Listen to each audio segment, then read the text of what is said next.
Patch 0.5 had just launched. New endgame, new builds, new meta, and instead of looking up guides, I decided to go in completely blind, which turned into a terrible idea. I had no plan, no build guide, no clue what skills were actually good, and somehow, after a lot of mistakes, I still made it all the way to the Atlas.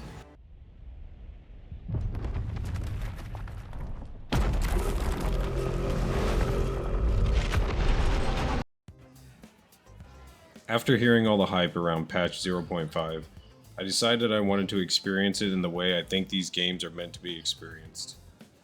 Blind, no build guide, no leveling route, no spreadsheet telling me what skills to take. I just wanted to jump straight in and see what happened. After looking through the classes, one stood out immediately: the monk. Fast attacks, martial arts, and honestly, it just looked cool. Now, if you've ever played Path of Exile, you probably already know this is a pretty dangerous strategy, because Path of Exile has a reputation. You can absolutely brick your character if you don't know what you're doing. And at this point, I definitely don't know what I'm doing. So I did what every new player does. I clicked things. If a skill sounded cool, I used it. If a passive sounded strong, I took it. If a weapon had bigger numbers, it became my new weapon. Simple. At first, everything felt great. Monk was fast, the combat felt smooth, enemies were falling over, and for a little while I started thinking, maybe this won't be so hard. But looking back now, I think I was getting a little too confident, because the campaign does a really good job of making you feel powerful early on, even when your build makes absolutely no sense. And then there was this moment. Looking back, this probably should have been my warning sign.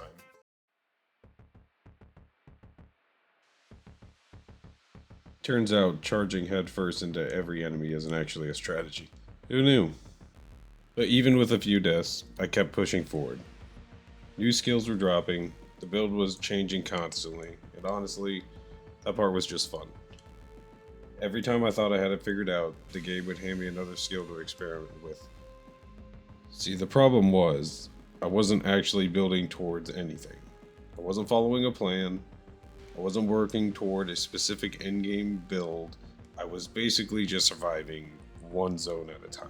And eventually, Path of Exile always asks the same question: does your build actually work? Because sooner or later, the enemies get stronger, bosses hit harder, mistakes start getting punished, and that's when I started noticing something. The game wasn't getting harder, but my character wasn't getting stronger at the same speed. At the time, I couldn't explain why, I just knew things were taking longer to kill, boss fights were getting messier, and something felt off. What I didn't realize yet was that I was only a few levels away from discovering the thing that would completely change my build: Hollow Palm.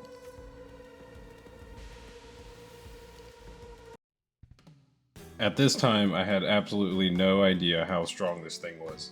I just saw a passive that sounded interesting and I figured I'd give it a try, which in hindsight might have been the smartest accidental decision I've ever made.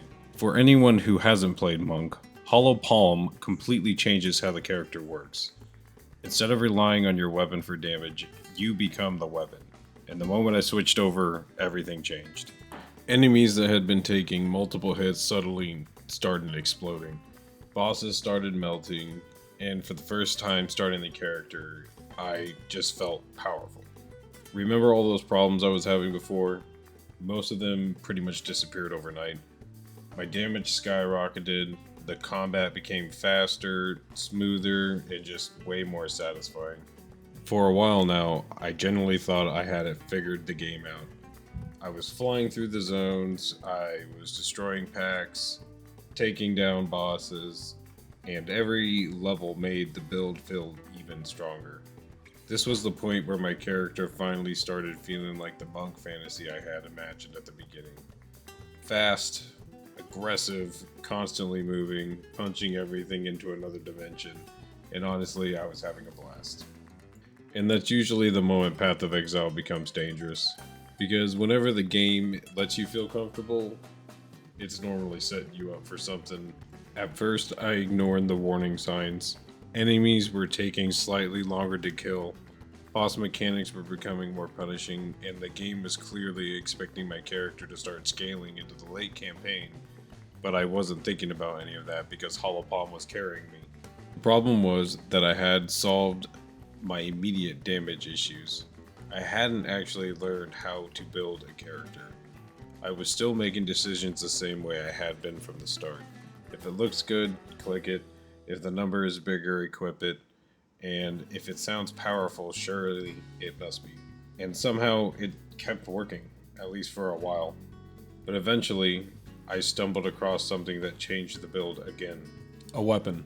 And for the first time since discovering Hollow Palm, I started asking a dangerous question. What if this wasn't actually my final form? Because this one item would eventually push me away from Hollow Palm entirely, and into the build that would carry me all the way into the Atlas. Whirling Assault. By this point, Hollow Palm had completely turned the run around.